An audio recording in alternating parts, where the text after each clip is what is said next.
Student आज हम लोग स्टार्ट कर रहे हैं 11.2 जिसका नाम है पैराबोला। ठीक है, पहले पैराबोला के बारे में थोड़ा बहुत पढ़ते हैं कि पैराबोला होता क्या है। कि आपको पहले वीडियो में बताया था, फर्स्ट वीडियो में, कि पैराबोला दिखता कैसे है। ठीक है, तो हम लोग बता देते हैं। ये वर्टेक्स हो रहा था, ये अगर हम लोग ओरिजिन माने तो उसके ऊपर कैसे बन रहा था हमारे पास में एक पैराबोला ऐसा बन रहा था।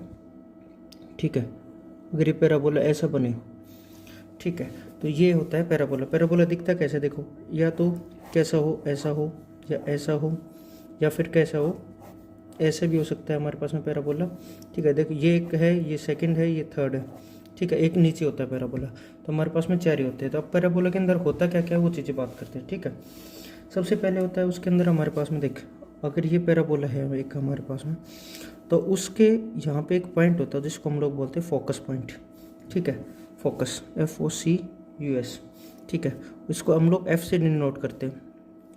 और ये लेंथ, और ये हमारे पास में होता है एक वर्टेक्स, इसको डायरेक्ट्रिक्स, क्या बोलते हैं इसको, डायरेक्ट्रिक्स।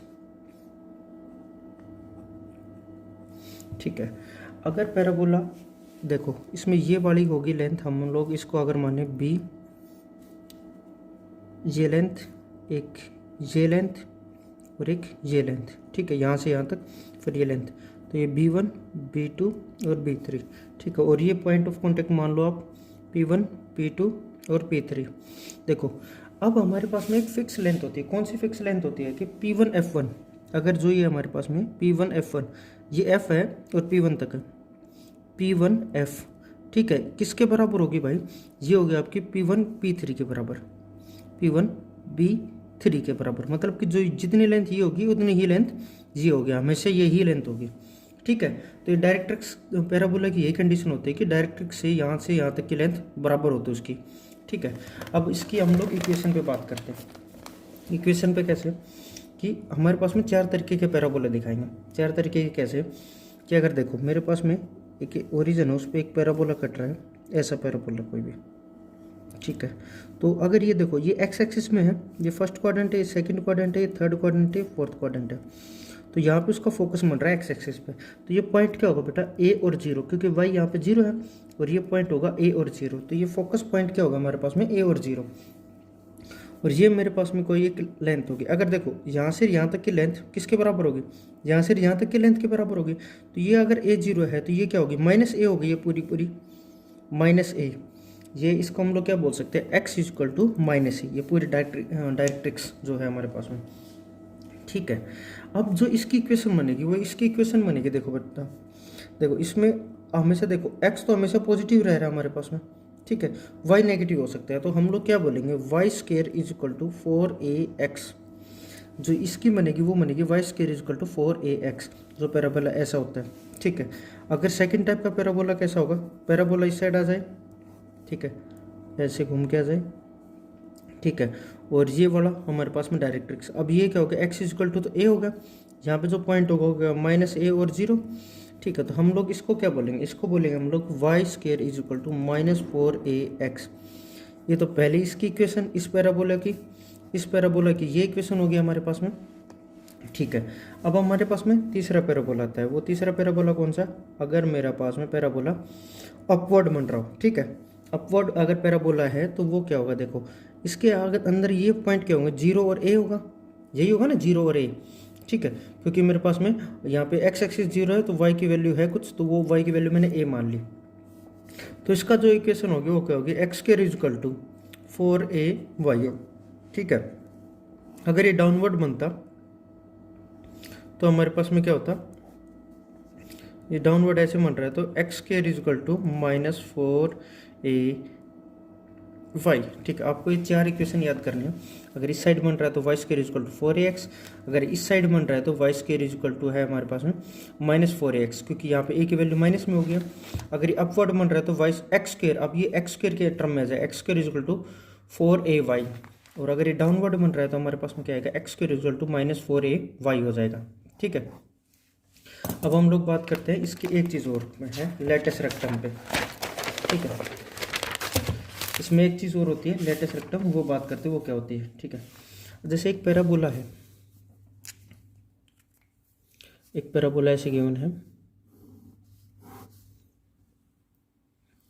ठीक है, जो ये पॉइंट है ये है A0, ठीक है। तो इसकी लेटेस्ट रेक्टम होगी ये वाली, इसको हम लोग क्या बोलते हैं, लेटेस्ट रेक्टम। यहाँ से लेके यहाँ तक की लेंथ को इसको बोलेंगे हम लोग लेटेस्ट रेक्टम।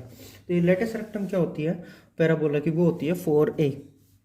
4A क्या होती है हमारे पास में लेटेस्ट रेक्टम, होती है 4A। मतलब इसको अब जो A की लेंथ, जो A आया है उसको हम लोग 4 से मल्टीप्लाई कर देंगे तो टोटल लेंथ आ जाएगी हमारे पास में, ठीक है। नॉर्मल क्वेश्चन है बिल्कुल। तो हम लोग अगर 11.2 स्टार्ट करें, ठीक है, अभी स्टार्ट कर लेते हैं 11.2। उसमें जो नॉर्मल क्वेश्चन है, देखो वाई स्क्वायर इक्वल टू है हमारे पास में 12x। तो अब देखो हमारे पास में ये कौन सी इक्वेशन को सेटिस्फाई कर रहा है, ये कर रहा है Y square equal to 4ax को, ठीक है। तो अगर मेरे पास में इसका मतलब क्या हो, वाई इक्वल टू हमारे पास में कौन सा है 4 multiply by 3 multiply by x, यही होगा हमारे पास में, ठीक है। तो इसमें a की वैल्यू क्या गया, a की वैल्यू है 3। तो इसका मतलब पैराबोला कैसा बन रहा है, ऐसा बन रहा है जिसपे ये पॉइंट क्या है 3 और 0, ठीक है। यही पॉइंट है हमारे पास में, a की वैल्यू आ गई। अब लेटेस्ट रेक्टम की वैल्यू निकालेंगे तो किससे multiply, 3 multiply by 4, latus rectum हो गया 3 मल्टीप्लाई बाय 4, तो ये आ गया 12। बस ये सिंपल क्वेश्चन है, ऐसे ही करने हमें, ठीक है।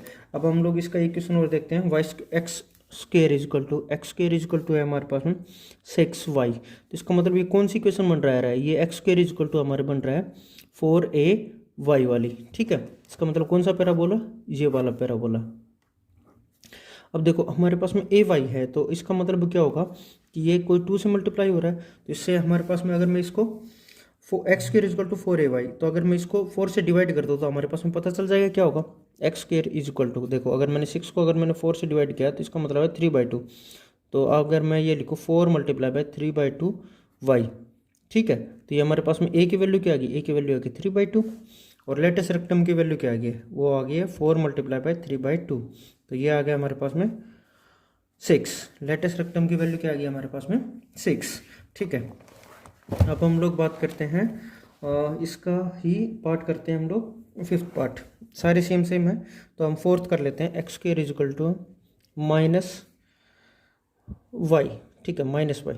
अब देखो इसका मतलब क्या है, पैराबोला किस साइड बन रहा है, डाउन साइड, डाउनवर्ड, क्योंकि अगर नेगेटिव में तो ये क्या होगा डाउनवर्ड, ठीक है। अब इसका मतलब है हम लोग क्या लिख सकते हैं, X square is equal to 4ay था ना, -4ay। तो a की वैल्यू क्या आ गई यहाँ से, डायरेक्टली हम बता सकते हैं कितनी 4 आई है। तो इसका मतलब क्या 40 था पॉइंट, और लेटेस्ट रेक्टम क्या हो गया इसका 4 तो 16 लेटेस्ट रेक्टम हो गया इसका, ठीक है।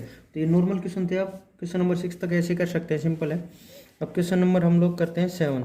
तो क्वेश्चन नंबर 7 में हमें बोला है, देखो फोकस दे रखा है, उसका फोकस दे रखा है, वो दे रखा है हमारे पास में 60, मतलब a की वैल्यू क्या है 6, a इजक्वल टू क्या है 6, और डायरेक्ट्रिक्स दे रखा है x इजक्वल टू है -6, डायरेक्ट्रिक्स दे रखा है x इजक्वल टू -6। तो इसका एक बार पैराबोला बना के देखते हैं कैसे बनता है। देखो फोकस है 60, तो इसका मतलब ये ऐसे बन रहा है, ठीक है। ये पॉइंट है 6 और ये पॉइंट है 0, और लेटेस्ट रेक्टम ये है -6। तो इसका हिसाब से मतलब हमारे पास में क्या बना, ये कौन सी इक्वेशन होगी, Y square is equal to 4ax, Y square is equal to 4 multiply by 6 और x। तो इसका मतलब हुआ Y square is equal to 24x। तो ये हमारे पास में इसकी इक्वेशन बन के आ गया, ठीक है। ऐसे ही हम लोग अगर क्वेश्चन इस साइड कर लेते हैं, क्वेश्चन नंबर अगर हम लोग करें,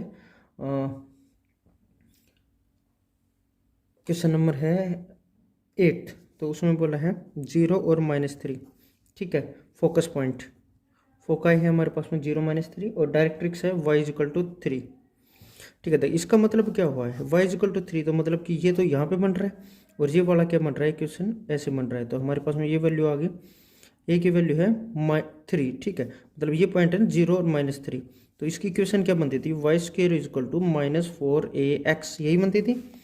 Y square is equal to -4 multiply by 3, और x की वैल्यू एच इट इज। तो ये Y square is equal to आ गया हमारे पास -12x। तो ये हमारे पास में इसकी इक्वेशन बन गया, बिल्कुल नॉर्मल क्वेश्चन है। हाँ, क्वेश्चन नंबर 11 और 12 और करवा देते हैं।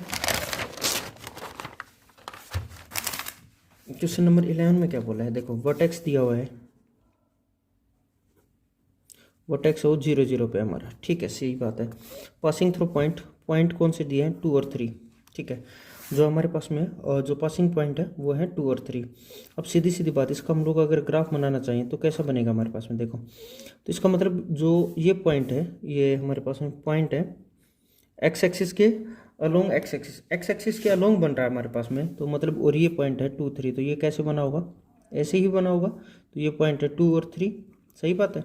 अगर ये 2 और 3 है ये पॉइंट, तो हम लोग इसको कैसे बना सकते हैं? देखो हमारे पास में इसकी इक्वेशन देखते हैं, हमें ए की वैल्यू निकालनी है। यहाँ पे ए की वैल्यू ए और 0 होगा, तो इसका मतलब इक्वेशन क्या होती थी, Y square is equal to 4ax। ठीक है, हमारे पास में क्या क्या वैल्यू गिवन है, Y square is equal to 4ax है, हमें ये तो कंफर्म हो गया है। ठीक है, इसका मतलब क्या है कि हमारे पास में वाई की वैल्यू पुट करते हैं 3, क्योंकि वाई तो हमारे पास में 3 और एक्स की वैल्यू 2 है, तो हमारे पास में क्या होगा 9 is equal to 4 multiply by A की वैल्यू क्या है हमारे पास में, ए की वैल्यू नहीं है हमारे पास में, और एक्स की वैल्यू है 2, तो हमारे पास में कितना हुआ, 4 दूनी 8, तो ए इज इक्वल टू हो गया हमारे पास में 9/8। 9/8 वैल्यू आ गई, तो हम लोग इक्वेशन में पुट करते थे Y square is equal to क्या होता है हमारे पास में 4ax, तो ए की वैल्यू पुट करते हैं Y square is equal to 4 multiply by 9/8 into में एक्स, कट आउट करते तो ये हो गया हमारे पास में 2, तो हमारे पास में वैल्यू क्या आ गई 2y square is equal to 9x। ठीक है, ये हमारे पास में क्या बन गई, इसकी एक इक्वेशन बन गई है।